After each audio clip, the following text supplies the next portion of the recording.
15 जनवरी 2009 शाम के 3:24 पर एक यूएसए एयरवेज की फ्लाइट नंबर 1549 न्यूयॉर्क सिटी से north Carolina, Charlotte and Seattle जाने के लिए उड़ान भरता है, जिसमें 150 पैसेंजर्स और 5 क्रू मेंबर सवार थे। और इस प्लेन के सीनियर पायलट चेस्ली सुलेनबर्ग थे, जिन्हें 15,663 से ज्यादा फ्लाइंग आवर्स का एयर एक्सपीरियंस था, तथा जूनियर पायलट जेफली स्काइलस थे, जिन्हें 15,600 आवर्स का एयर एक्सपीरियंस था। और जब यह फ्लाइट हवा में उड़ान भरता है और 28,000 फीट की ऊंचाई पर पहुंचता है, तभी इस फ्लाइट में एक जोरदार धमाका होता है और यह फ्लाइट एक गिच पक्षियों के झुंड से टकरा जाता है। और ये धमाका इतना ज्यादा खतरनाक था कि पूरा प्लेन हिल उठता है और पक्षियों के प्लेन से टकराने के बाद प्लेन के दोनों इंजन बिल्कुल काम करना बंद कर देते हैं और यात्रियों को भी प्लेन के इंजन में आग लगी हुई नजर आती है। और सभी यात्री इधर उधर भागने और चिल्लाने लगते हैं और पायलट भी काफी ज्यादा घबरा जाते हैं, क्योंकि उनके इतने साल के एयर एक्सपीरियंस में ऐसी घटना कभी भी नहीं घटी थी। इसके बाद प्लेन धीरे धीरे नीचे आने लगता है और तभी पायलट कंट्रोल रूम से कांटेक्ट करने की कोशिश करता है और प्लेन को लागोर्डिया एयरपोर्ट पर लैंड करवाने की परमिशन मांगता है। जिसके बाद कंट्रोल रूम ने स्थिति को परखते हुए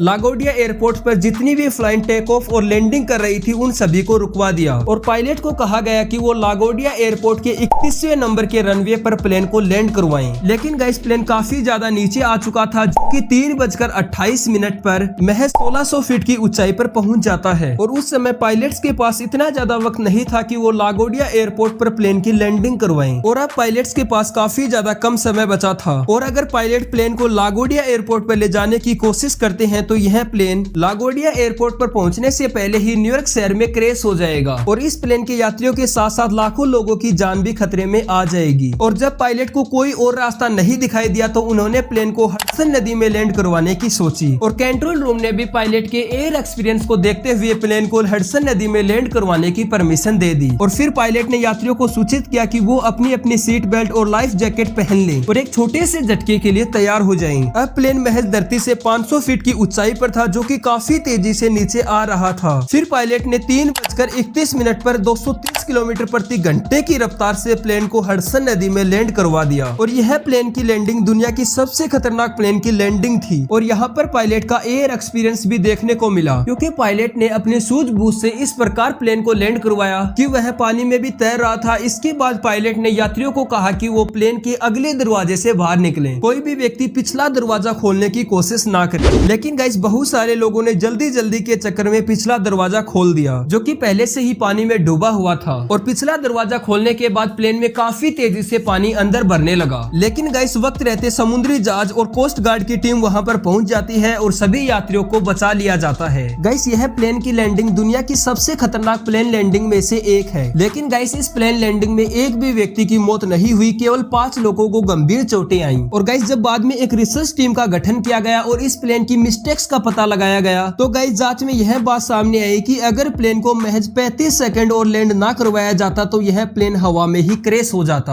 और सभी लोग हवा में ही फट जाते और यह प्लेन सीधा न्यूयॉर्क सिटी के अंदर गिरता, जिसकी वजह से प्लेन के अंदर बैठे लोगों का तो मरना तय था और जहां पर यह प्लेन गिरता वहां के लोगों का भी मरना तय था। लेकिन गाइस यहाँ पर पायलट की सूझबूझ काफी ज्यादा काम आई और उसने लाखों लोगों की जान बचा ली। खैर गाइस आपका इसके बारे में क्या बोलना है कमेंट सेक्शन में जरूर बताना और ऐसी अमेजिंग वीडियो के लिए लाइक शेयर एंड सब्सक्राइब। मिलता हूँ नेक्स्ट वीडियो में।